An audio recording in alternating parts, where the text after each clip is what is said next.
Welcome in to Storm the Field. I'm Mathis. I'm joined here with Trey and Rob. We're here to talk a little college football. It's going to be our week 7 reactions. And we had, I think it's week of the year so far, pretty easily. It's just, there was so much that happened. I mean, you had two crazy games ending about the exact same time. We had two TVs, didn't know which one to watch. Uh, we're going to go ahead and start off. We're going to go in this order. We're going Bama, taking down Tennessee. Then we're going to go Michigan, just running through Penn State, literally. And then Utah come from behind win against USC. TCU remains unbeaten in the Big 12. Texas barely holds on against Iowa State. And we're going to talk about all of that and maybe just a little more. But we're short on time. We're a few days late. Had some people under the weather, some scheduling issues, so we're just going to keep it short and sweet, get right into it. So, we're going to go ahead and start off. The Tennessee Volunteers upset Alabama 52-49. Rob, Wow. before we got started, you said that you had some insider information. So how about you Uh, start us off with that? so our esteemed guest we had over for that game for the week before against A&M, Hollis, Yeah. famous Alabama fan, he told Sarisa that he had heard and the NCAA was reviewing the Tennessee field goal at the end of the game, and they've ruled that it was no good.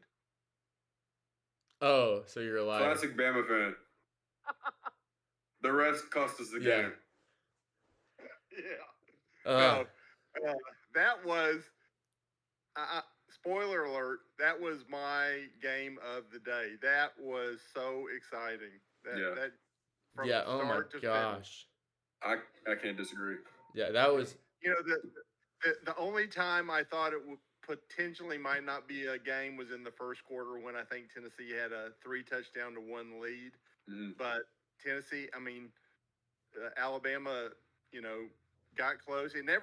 After that, it never really got more than one score. In fact, Alabama took the lead after Tennessee missed an extra point. That was just, but they got it right back on the next touchdown, went for 2 and got it. And man, that was just, and I don't know if you guys remember, but back in the 90s and early 2000s, Florida State was known for losing big games with missed field goals. Well, that started in the 80s when they were playing Miami. Okay. Well, I think Alabama's been hit with that. Oh my gosh. Hopefully. Yeah. They had a chance to go up, missed, and I don't know how much time was left. Not much. It was like 45. No, Rob, there was like 24 seconds left. Yeah, it was low, and they threw one pass. It was like to kick the field goal. Yeah, it's pretty crazy. Oh my god! And I mean, it's been that was a great game. It's been almost a week since, and so if that's like an eternity in this world, and so instead of just reminiscing on the actual game, we're not experts, not gonna break down it for you here this late. So what do y'all think this means going forward? Obviously, I still think that both teams have a great chance of meeting up.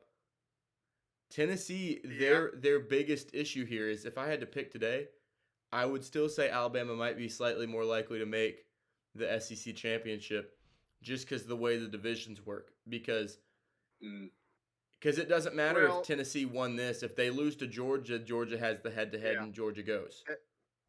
That's the thing, Mathis. And Tennessee, they play at Georgia this year. They have to go through Georgia to make the SEC. And, Alabama right now probably just has to go through Ole Miss. Yeah, Ole Miss is actually the only undefeated team left in conference. And LSU is one loss. And they play this week. And so if LSU wins this game and then gets Bama at home in a few weeks, they are in the driver's seat. Alabama could be playing 2 out of 3 or 3 out of 4 games where the winner of that game is in the driver's seat for the SEC West, honestly. Yeah. I think it's their toughest 3-game stretch is coming up with Mississippi State, LSU, and Ole Miss. I mean, it's not going to be difficult for Alabama standards, but to win the West right now, that's their most difficult route to win. And Alabama has shown that they are beatable. I mean, Tennessee showed it. And have you ever known a regular season, halfway through a regular season, and half of Alabama's games they could have lost? It's insane. They could be 4-3 right now. Yeah. Well, and Ole Miss is structured pretty similar to Tennessee. Tennessee has a better defense given, but if Ole Miss decides to play just as good as Tennessee, that's still easily a losable game for Alabama. Yeah. Yeah. And just to I don't segue, think LSU is as I don't think LSU is as good, but that's like and I'll throw Auburn in there. Yeah. My God. Those games are always close. Yeah, I mean, yeah, if it comes down to Alabama having to beat Auburn, you don't think Auburn's going to show up for that game? I mean, are they going to have a coach or their roster? That's the bigger question there. And as we're sitting here today, Brian Harsin is still employed. Yeah. And but somebody lost their job yesterday or the day before from Florida. Not Florida. Who am I thinking of? I don't know who you're thinking of. There's an SEC coach lost their job in the last day or two. Well, Billy Napier's year one, and so I wouldn't. I think the last coach that got fired was Wisconsin. I just looked it up. I could have sworn there was. Or Georgia Tech. It was Georgia Tech that was the last one. Yeah, I don't know. Okay, well, I'll see what I might have been reading an article that was a year old. Who knows? Probably so. All right, but we're going from a close game to a game that was anything but. But before I get into the second half score, or the total, I'm going to give you the first half score. It's 14-16. But the biggest story is the fact that Penn State was down 2 with 1 first down going into halftime.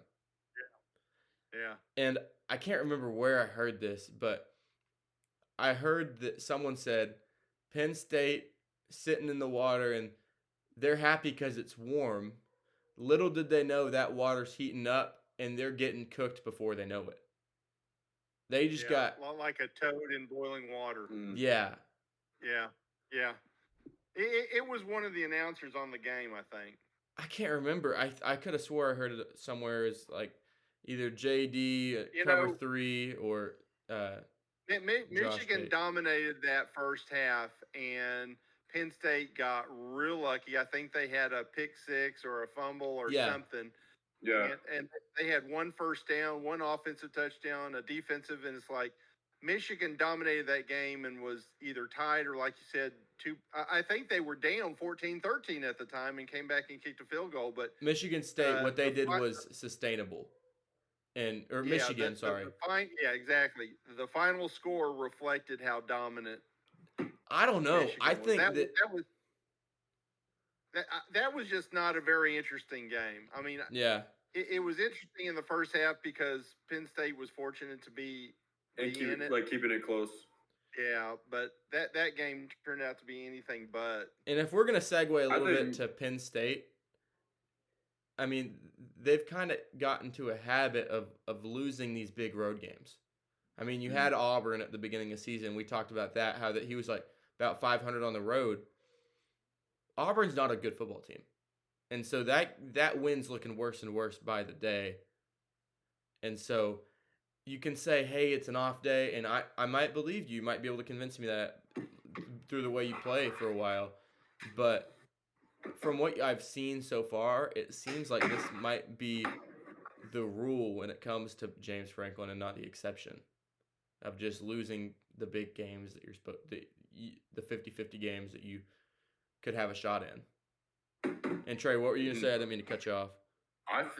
You're right. I think Michigan's top. I think they're probably tied right now for me for the best team in the Big Ten. Ohio State. I think they're just a great team, and I'm looking forward to that game at Ohio State. Fortunately, they have a pretty easy road to get to that game, and I think that game decides who's going to be the Big Ten champion and who's going to be their number 2 seed in the playoff this year. Yeah. See, my concern with that whole thing is, what did all of us pick to happen in that last week? We all said, "Oh, Ohio State revenge tour." Oh my goodness, I'm sorry. Forgot to switch the title card. Yeah, we're so quick to just give the Big Ten championship back to Ohio State after last year. Mm-hmm. I don't think you're pushing around Michigan anymore. Michigan No. is probably a team who is going to out physical Ohio State again this year. Mm-hmm. Because I think their run game got better, and I think their pass rush only slightly got worse. And so, are we sure that? I mean, we've seen Ohio State's offense struggle some. Granted, they've played a lot better recently, but not against really high level competition. And so, I think we'll learn a lot. I think Ohio State and Penn State play either this week or soon. And so I think that's going to be a great comparison. Granted, Ohio State will be on the road, and so they might get a little more Penn State than Michigan did. But I don't know. I'm worried about this matchup for Ohio State. Like, this might be I might be leaning Michigan right now. They look good. I think I'm gonna have to lean Michigan this year too. I just like Michigan. I like the way they're playing right now. Right now, I would say it's a toss-up. I think we've had 7 games. There's 12. So there's 4 games to go. I think a lot of things can happen the next 4 or 5 weeks. Yeah. And correct me if I'm wrong, but last year's game was in Michigan. Yeah. Yeah, it's at Ohio State this year. Okay, so I would probably have to say right now, let me revise. If they played 11 times, I would say Ohio State wins 6 because of the home field advantage. See, my thing is, but now it's pretty much it's a toss up. I don't know what home field would have done last year to make Ohio State beat Michigan. Let's see what Ohio State does to Penn State, the same team that Michigan throttled. I agree. I think the Ohio State field advantage isn't going to mean anything because if you look back to week 1, they beat a bad Notre Dame team by 11 points. And they're supposed to be the second best team in the country. And it's going to be the most hostile environment that they're going to have. They always get up for Michigan. And granted, that was the first week, and they were only picked, I think, to beat Notre Dame by 14, so they almost did it. So I agree with you. Notre Dame has turned out to be a bad team. But I think on week 1, they had all their FSU confidence. It was a good game. It was a very competitive game. It was. I think, I mean, Notre Dame lost and still didn't they move up in the polls? No, they dropped. No, they went from 5 to 8. They dropped to 8, and they dropped out. They didn't drop much. They didn't drop much. They dropped 3 spots. From 5 to 8. 5 to 8, and then they dropped out because they lost to Marshall. Okay. Yeah. But I mean, on the field, they looked good that day. So yeah. All right. Well, we're getting back. I'm not trying to defend Ohio State. I'm just saying I think you sound, I need a little more time. You with your A&M hat on, you're an Ohio State homer. Homer. Yep. Yeah, you're a homer, Rob. All right, we're getting back to a good game, and this is one that is probably still a soft spot on Trey. I know he's probably sensitive to this right now. His USC Trojans end up blowing the lead to Utah at home in just a crazy one. I was freaking out when they decided to go for it, down 1, and that was gutsy. But I don't think they wanted to win that game in overtime. They did not want to send it. That was crazy. And any other week in the year, any of them, this would be the number 1 game in the week. Absolutely. And I would also say that week was so intense emotionally, all the games, that if this game had been earlier in the day and the Tennessee-Alabama had been later, this would probably be game of the week because I was just spent by the time this game got around. Yeah, you were almost in a didn't know the score comatose of the game state. until I woke up the next day, if I'm going to be completely honest. Trey's going, no! You know what I learned? You know what I learned about this game? What'd you learn? Nobody cares about West Coast football? No, I learned that Mathis really hates USC's quarterback. Oh, yeah. I don't see him as a USC quarterback. Right now, they're the USC Sooners. He wants him to get hurt, and arrested. That's not right. I don't know. Maybe it was a little hyperbolic, just a little. Yeah, but it can be intense. That UT-OU rivalry, it runs deep, and so if you've ever been a part of it, then that's how it goes. Understand. Yeah, that's something that me and OU actually agree with. Is we dislike USC right now. So what does Utah beating USC mean to the Pac-12 championship? It might not matter at all because it might be UCLA, Oregon. And that's what I was gonna say. To me, the winner of that game, which I believe is this weekend, is your Big 12 favorite. Probable Big 12 champion. Definite participant. Yeah. You know. Whoever wins this game this week is in the driver's seat for the conference, in my opinion. Yeah, and honestly, USC, they showed me a lot more than what I thought I was gonna get because, and maybe I should have said maybe it's Utah, just because they showed a lack of any pass defense, which can be concerning.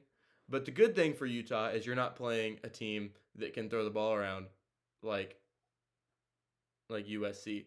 USC is a good football team. It's still Pac-12 football at the end of the day. They're going to air it out. So yeah, but I'm not against the same level of receivers. Yeah, not the same rate, but that's still something I'd be more concerned about than USC's their past talent level is just crazy. Yeah. I had questioned previously USC being ranked so high. I think in losing, I think they showed that they were probably ranked to where they should have been. Yeah, I didn't watch that game and say, I told you USC was overrated. Yeah. I'm like, so they actually... Holy crap. They're good at football. They're like real. Maybe there wasn't that West Coast bias that we always thought they were giving USC. Yeah. I think they're just slightly better than I thought they were going to be. And they can be a lot better if they win out.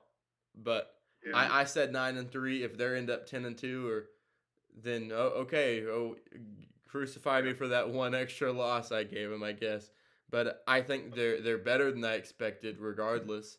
Even if they go 9-3, they're kind of ahead of schedule in my opinion. But just to circle back, Utah, they showed a lot of poise in being able to come back, and that tight end, wow, 15 catches. That's insane to wrap your head around. His name? What was his name? Kincaid. Oh, that's right. Yeah, and every time they threw the ball to him, you're like, oh, there's another catch. Like I had never heard of him before. I mean, I haven't watched a whole lot of Utah football, but I trusted him. He got knocked out of the game and then came right back in, if I remember. Yeah, I think so. All right, well, we moving on from the Pac-12 to the Big 12, and what another week could have been another game of the week. TCU comes back, remains perfect against Oklahoma State. Oklahoma State has been outgained in yardage in almost every single one of their wins, and I think it finally showed up in the box score. And, I mean, did y'all know that Spencer Sanders, Oklahoma State's quarterback, did not practice all week and went into this game?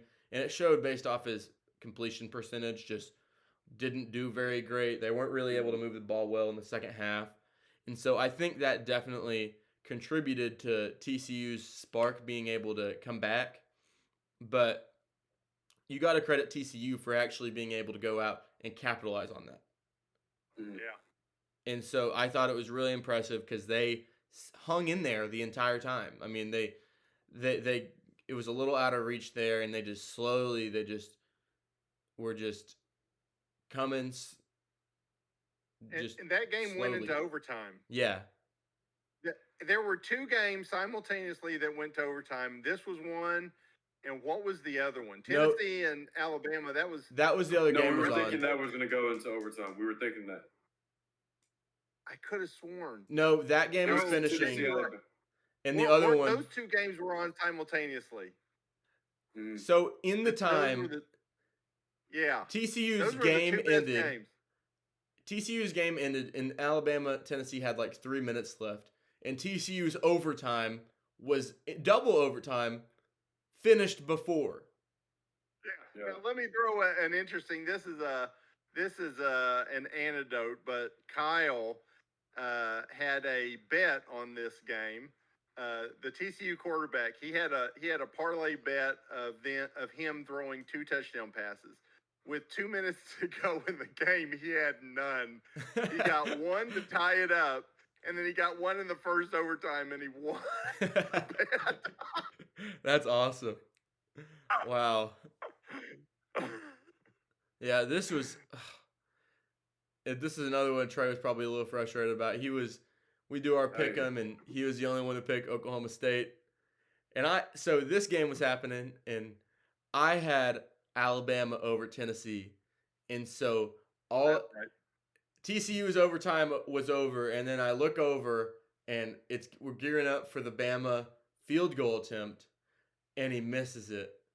And at that very moment, I knew 25 seconds is just enough to get Tennessee into field goal range, and it got blocked, and they still made it. Quentin and I won both those games. That was a rough one. Mathis took a split. Well, Quentin kind of won it. 2. Hey, Tennessee was up 2 scores, and Tennessee was up 2 scores. Right, as of right now, he doesn't have it, and that's because he insulted my fantasy football team for our league. That's what I saw. And so I said, if he deletes our other Wesley's team, my other brother, then I'd switch the game back. But that's yet to happen.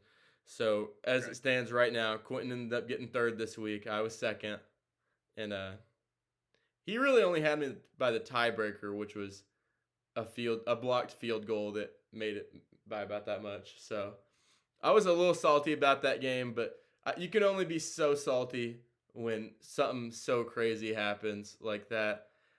Congratulations to Tennessee. I know we're in our TCU segment, but just to bring it back to that, that was I couldn't stay mad. All volunteer. We're all volunteers now. Yeah, I was just excited. I'm a competitor, so I really wanted to win our fake little football league, and so that can actually influence how you feel outwards to real football, which I find kind of funny, but that's the beauty of it. That's why we talk about it. That's why we do what we do. We really enjoy it. That's why we play the game. The last game that we wanted to get to was we got Texas just barely holds on against Iowa State. And geez. Mathis, I'm telling you, I hate to say this, but they play to the quality of the team they're playing, it seems like. And spoiler alert, but I've already done my pick'ems. And based on this past week, I have them losing this coming week. All right. Well, I guess that's a game we're going to be split on because I kind of feel differently about this game. Trey, do you have any thoughts before I go on my spiel? I think this Texas team is a pretty uncharacteristic game for them this year with Quinn Ewers. So I think they'll bounce back this week, and it'll be a lot. I think they'll beat Oklahoma pretty handily, but I don't think it's going to get out of hand. All right. Well, here's how I feel about this game. I'm going to give you all some scores. Yeah. So we got 19-20. Bama won by 1 point against Texas. Yep. 35-38. I think that was the score. This is off the top of my head. Texas Tech beats Texas. Texas 42. West Virginia 20. 38. 30? 38. Sorry. Yeah, this is off the top of my head. UT 49, Oklahoma 0. And Are you so sure about that one? Yeah, I'm sure about that one. All that to say, when Texas wins, they win big this season. When they've lost close. And so that's jarring. Because anytime you play a game close, you lose it. Because that's what we've learned from Texas. Then that's kind of a nervous place to be. And so I'm actually encouraged that you played a close game. They didn't put their best foot forward. They looked like they didn't leave the Cotton Bowl. And they still found a way to win the game. And so that shows me maturity from this team. I think that Oklahoma State definitely has all their attention. And I think it's a little bit of a battered Oklahoma State team. And I think there's some fraudulence to them because they've just got outgained. And I think Texas is off there. I think their offense is built to exploit it. And I think their defense is opportunistic at best right now. And inconsistent at worst. But I think you're gonna get a good Texas team, and this isn't our prediction for that. But I think that this game actually gave you a little bit of cause for like some reassurance. Hey, we're gonna find a way to win a game, not find a way to lose it. And so maybe you're turning a little bit of a leaf there. That's why I even wanted to talk about this game to begin with. And I wouldn't expect to be the only opinion people had on this game. I guarantee you there's people who think are starting to get really nervous. And I'd love for them to get nervous because I want that point spread to be down as much as possible. I want people betting Oklahoma State because then it's a closer line and a bigger Texas win looks better than, oh, you were supposed to win by 14. I think they're about a 7-point favorite right now. There's you all know this. There's two big games in the Big 12 this coming week: TCU and Kansas State, Oklahoma State and Texas. Yeah, I'm going to predict the winner of the TCU Kansas State game is in the Big 12 championship, and the loser of the Texas Oklahoma State team is out. Who will be the second team? It's going to come down to the loser of the TCU game and the winner of the Texas game. I don't know if I could say that because it's still very cannibalistic. Yeah, it's just so early. So Kansas could beat one of these four teams. The loser of the Texas-Oklahoma State game will have 2 conference losses. The winner of the TCU-Kansas State game will be sitting at 0. It just depends on how the wins and losses go out. Both teams still have to play Texas. Both teams, I believe, still have to play Baylor. And Baylor, I mean, they lost to West Virginia, but when it comes to TCU, that's a rivalry game. That's a game they can lose. You're right. TCU, Kansas State, Texas, and Oklahoma State. Those 4 teams have not played each other yet. Yeah. There's still a lot of matchups left.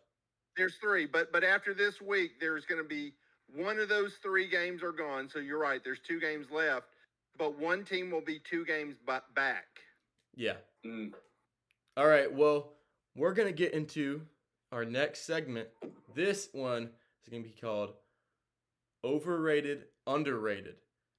And we're not just going to get into, oh, this team's ranked too high, because the ranking is very subjective, and I guess what we're getting into is also, but I think a team can be getting a lot of hype or not a lot of hype. And because since a ranking is resume based, if you're 6-0, 7-0, and you're in the top 10, that makes sense. Now, does that mean that you're as good as people say you are? No. And so we're going to be doing ours based off of a hype narrative kind of rating, like how good people think they are. And so we're going to go ahead and start off with a team that I think is properly ranked. But I'd like to hear what y'all think, where y'all come from with a rating perspective. We're going to start off with TCU. They deserve to be the 8th spot. They beat, 3 ranked teams in a row. I just don't know if they're going to be able to keep up playing this way on a consistent basis. I mean, it's still Sonny Dykes is not a bad coach, but it's still his first year at TCU, and he's playing in a Power 5 conference. And Power 5 conference games are a lot different than Group 5, just given the atmosphere, stadium feel. So I tend to lean a little more overrated, but I'm not mad at the ranking that they have them at. Yeah, I agree. Rob, what do you think? I think TCU's probably where they should be, and I think if they can beat Kansas State, they might not move up because there's teams ahead of them. And there's no teams I believe playing each other ahead of them. But I think it will. If they beat Kansas State, I think it will solidify their the nation's appraisal of where they are in the national rankings. I mean, you cannot doubt their offense. Their offense is probably one of the top 5 or 10 in the nation, without a doubt. Their defense, I don't know. I think probably they've got one of the better special teams. I think that offsets any deficiency they may have on the defense. But I have no problem with them being ranked where they are. I don't either. But I think we'll know a lot more about them this coming week because it's going to be back to back. Kind of come and take it type of stance. I think TCU is overrated, not overranked. There's not 8 teams that should be ranked higher than TCU just based off of resume. Because TCU's won all their games. They've had some impressive games. But I think there's closer to 12 to 14 teams that are better than TCU. And so I think when you look at that 8, Well, now hold it. Mathis, you said they're not overranked. They're because overrated. Of resume. Well, but the way I take that is you saying, yeah, they might be the 8th ranked team, which I think that's where they should be. But the 7 in front of them are so far better that I wouldn't really put them in the same category. Is that what you're saying? Or are you saying they're ranked too high? I don't think they're ranked too high.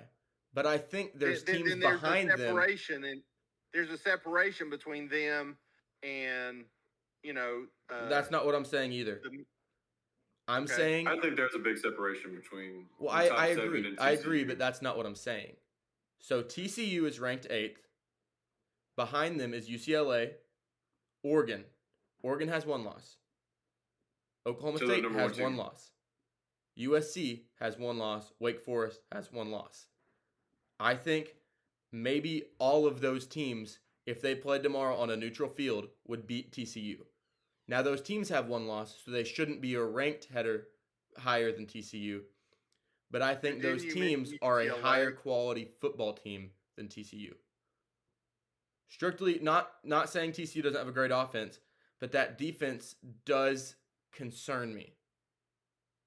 Yeah, you can't give up as many points as they've been giving up recently and expect to continue to win games. And like what I said earlier, Oklahoma State's quarterback didn't practice all week, played bad, and they lost by 3 in double overtime.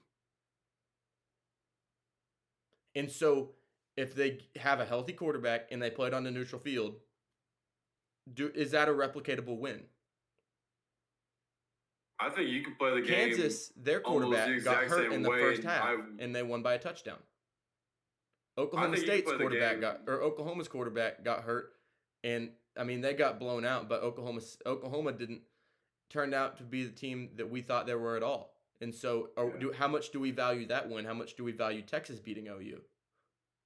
I think you give them the same circumstances tomorrow, TCU and Oklahoma State, and I just could not confidently pick TCU to win that game. I wouldn't either. I mean, I feel like it's still a toss-up. I think Oklahoma State is a better team if they had maybe home field advantage and Spencer Sanders at least practiced half of the week just to get his legs under him and just stay in like the motion of the season. That game comes out a different way. We didn't even watch that game super closely until the fourth quarter because Oklahoma State just looked like the better team for 3 quarters. Mm. Now, TCU definitely took advantage of Oklahoma State not being able to shut the door on them. And so I'm not saying TCU is a bad team, but do I think TCU realistically is a top 8 team in the country? Do I think that I think there's probably 14 or 15 teams in college football that are better than TCU. Now, Oh yeah. that's not me taking away TCU saying they should be ranked 15 or 16, but more from a power rating standpoint, I think some of those wins come situationally rather than just the overall quality of your team. Yeah. If what you're saying, Mathis, is true, you got to throw Oklahoma State out because they proved that on the field. They beat them.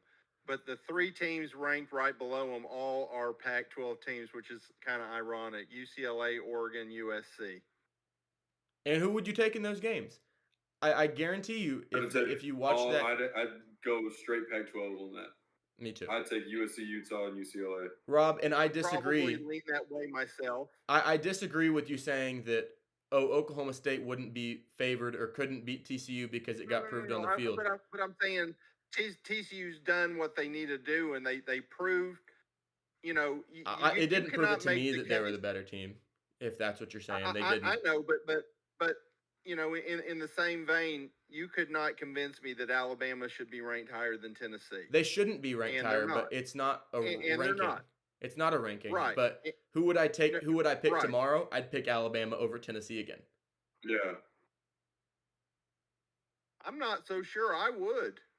I think they had more rush. They had more penalty yards than rushing yards, and they lost by 3 off of a missed field goal. Which team I would take over the next 5 years, and I knew Saban wasn't going to retire, I'd probably take Alabama. But for the rest of this year, Alabama has shown that they are vulnerable. And I know we're getting off topic, but I do see your point. I think those 3 Pac-12 teams, you could make a case with OSU as well. Although, the only thing in TCU's defense is we beat them on the field.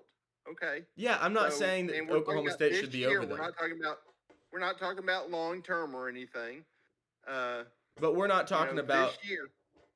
I'm talking about in a hypothetical sense. Who do I think the best teams in the country are? That outcome, it was a bounce of ball-ish game with extenuating circumstances. That does not give me concrete evidence that TCU is a better team than Oklahoma State. But I will say this, as much as we're talking bad about TCU's defense, the only power team in the Pac-12 that I would say has a better defense is Utah, and they're not even one of the 3 we're talking about. Oregon has a better defense than TCU.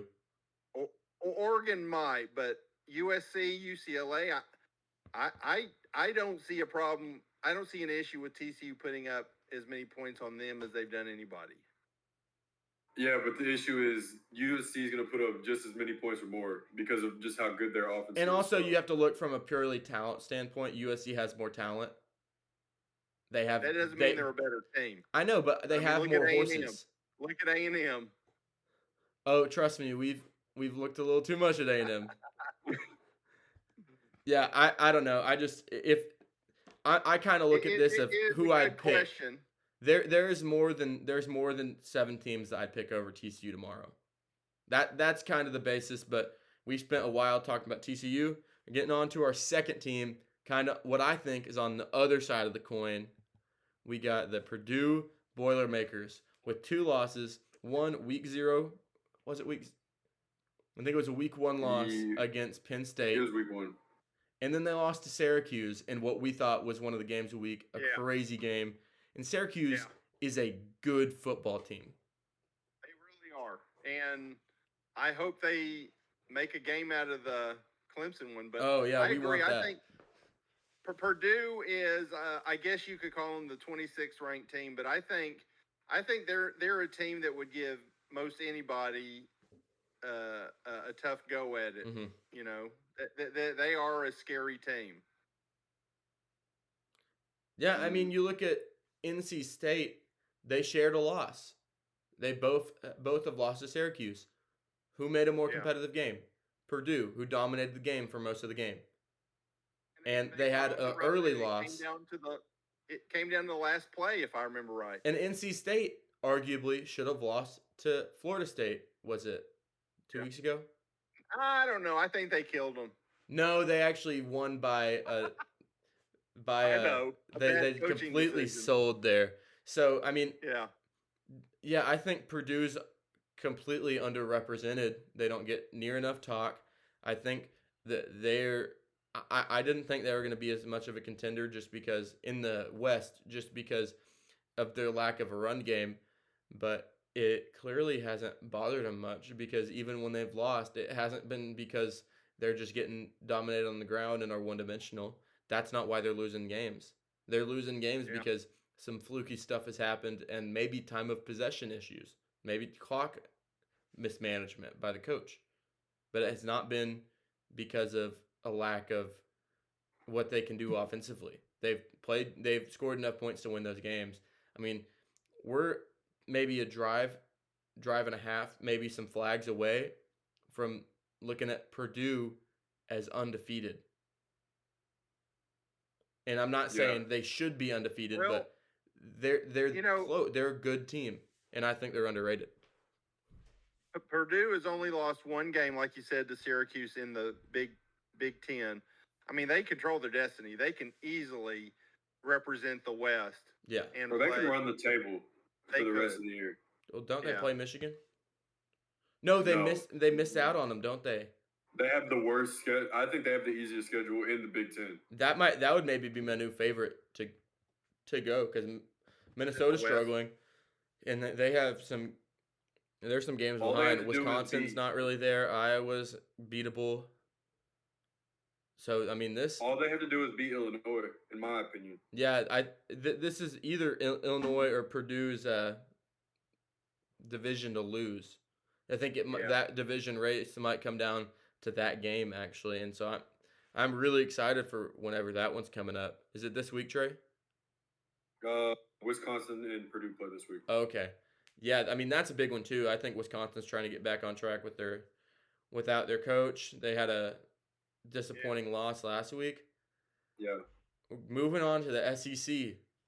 All right, Rob, we got your Ole Miss Rebels. Are they overrated or underrated?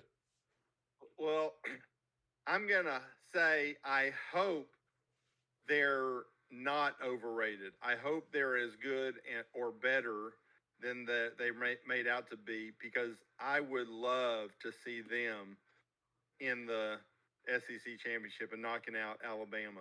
Do I think where do they play? They'll play in Tuscaloosa. With Alabama in a couple of weeks? Mm-hmm. Okay. I think Ole Miss is a very good team. I think they got a great offense. I think they can run the ball. What are they ranked? 6th or 7th? Seventh. Okay, so unlike TCU, I would be willing to bet that they would have a better than competitive advantage over those 3 Pac-12 teams. Just the style of play. They're very balanced. Yeah. Yeah, I think they're where they're supposed to be right now. You can't make a case that they should be in the top 4. Tennessee has definitely proved they are. I think they're still behind Alabama. Yeah, I mean their only real win this year is Kentucky, and that's why I brought them up because they kind of have a lack of strength of schedule, so it's hard to power rate them and say, oh well, they beat them, and because Kentucky, I think we all kind of feel is a little fraudulent. Yeah, and so I mean they all. I was impressed with the win they had this week, but I think Mississippi State's not a great road team. That's why they're fortunate to catch Alabama at home this year. They're a dog at LSU this week, and LSU's unranked. Yeah. And so, I mean, obviously they're on the road, so they're a 2-point dog. So I mean, they'd essentially say they'd favor them by 1 on a neutral field, maybe 1.5. To LSU, I think they automatically give LSU a 10-point home field advantage. Yeah, for that crowd. Yeah, I mean Yeah, I'm not really sure what to expect. This is a kind of a team that I don't really have a strong read on with Ole Miss. I don't want to say they're overrated or underrated. Their defense gave up like 38 to Auburn this week, and I thought they were really 34, balanced. yeah. And so that's a little bit of a concern, but maybe Auburn woke up, and so that's something you can always hope for. I think Ole Miss is kind of right where they should be because their schedule is pretty backloaded, and so I think that we'll learn a lot more about them through the next few weeks. I wanted to add them on here just so we haven't really talked about Ole Miss a whole lot, so I want to show them some love. And a team that is absolutely getting no love, which I find to be disrespectful, is UNC.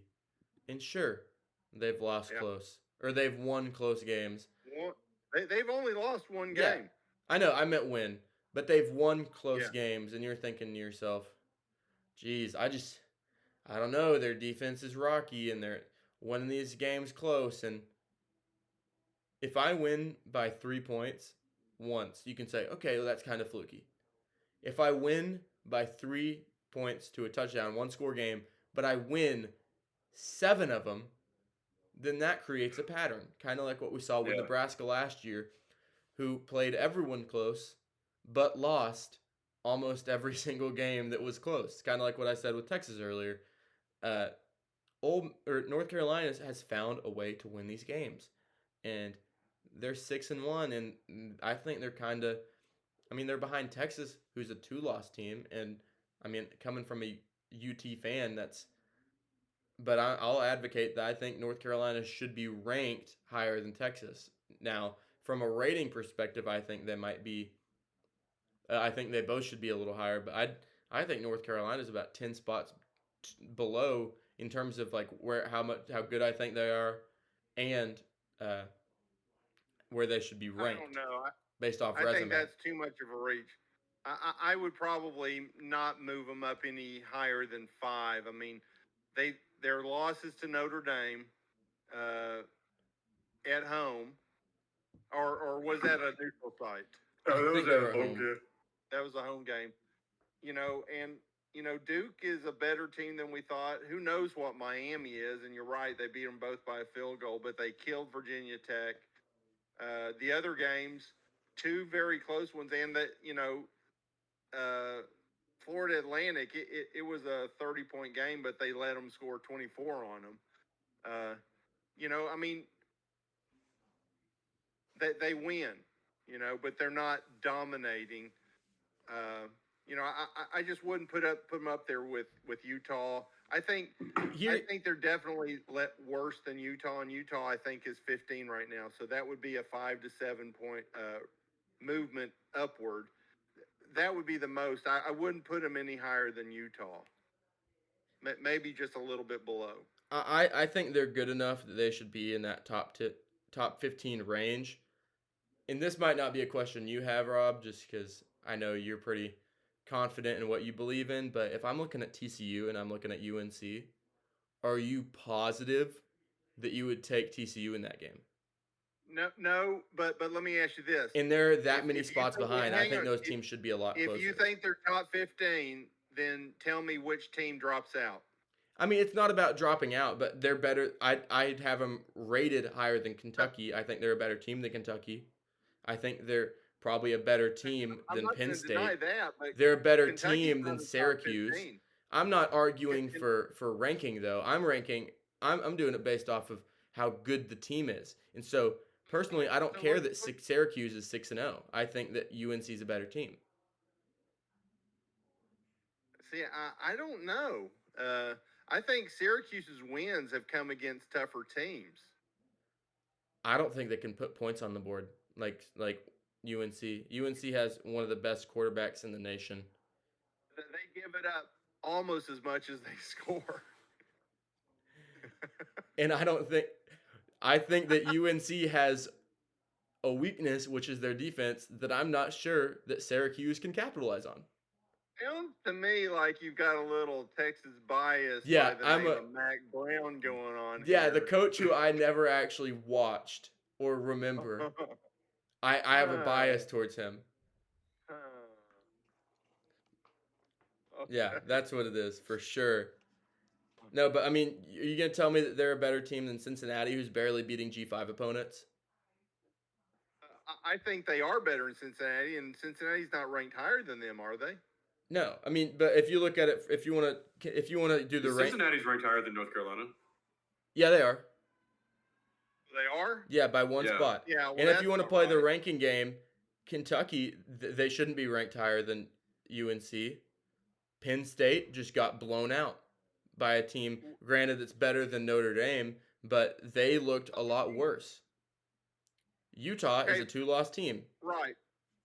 I'm Kansas State losing to Tulane, is that more impressive or worse than losing to Notre Dame? Right, but they almost, and I hate to say this, but they almost lost to Appalachian State and should have. They should have lost to Appalachian State. Appalachian State should have made that 2-point conversion at the end of the regulation. And UNC shouldn't have ran it back and kneed out the clock. So you can look at it. Right, but you can pick and choose what you want to use.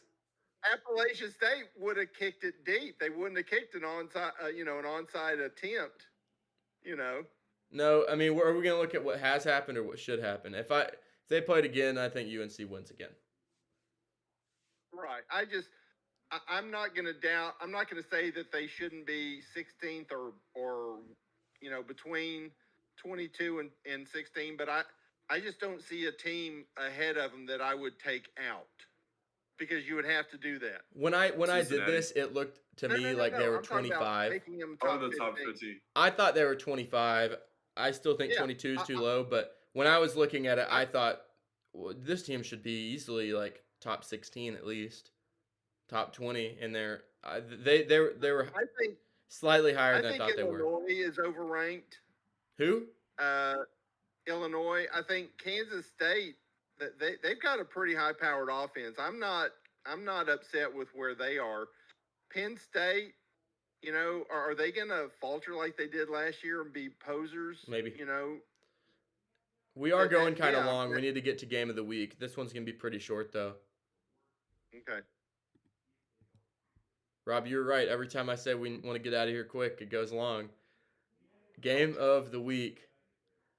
Can we just say it all at once? It's a toss-up. I mean, to me, I think everybody knows what the game is going to be. It's Tennessee and Alabama for sure. But I was gonna say UNC Duke. Utah and USC and Oklahoma State and TCU, those probably would have been the game of the week. Before. Yeah. Yeah, we're gonna end up doing a game of the year towards the end of the year. I think and the draft order is going to be based of your total record by the end of the season. So it doesn't matter how many individual week wins you have. It's going to be. I don't think it's going to matter because Rob's kind of killing us in both. One game I want to talk about here, just because I think we've talked everyone's ears off with all of these games so far, except for one. West Virginia taking down the Baylor Bears Thursday Night Football. I think a lot of people forgot about it. A lot of people were watching NFL, and I looked at that NFL. This is a game that I looked at that NFL score, and I was like, "Oh no, I'm turning on Baylor West Virginia. That's a conference matchup, and it looks like teams are scoring here." So that was a good one, and so it really was, and I said think that's the third or fourth straight week I lost a Thursday night game. So I'm going to tell you who's going to win tomorrow by telling you who I picked. Well, who's going to win tonight? Huh? Oh, well, tonight's games don't count. I picked Virginia, so Georgia Tech's going to win. Georgia Tech's winning that game. I already picked Georgia Tech. You can take that to the bank. I have Virginia as my upset alert game. One of them. I have a few, but I'm going with Virginia, which is probably a mistake, and Georgia Tech will win. It's kind of like Mathis saying, "Hey, I want to be quick about this show," and it goes long every time. Yeah. We do need to save our energy, though, for tomorrow. Say it again? We need to save our energy for tomorrow's show, so I think we need to go ahead and wrap it up. We could do 4 episodes a week based off of how crazy this week was, and so if y'all do have any questions for us, Tell us what you want us to talk about in the comments or in our DMs, email, anything like that. Really appreciate if y'all support us by liking the video and subscribing to the channel. It means a lot. And give us a follow on any of our social medias. Appreciate y'all watching, and we will see you tomorrow. Yes, tomorrow, because we were this late on our reaction episode. We're already going to be getting ready for our prediction episode as soon as this is over. So thank you for watching, and we will see you soon. Bye, guys. Yep.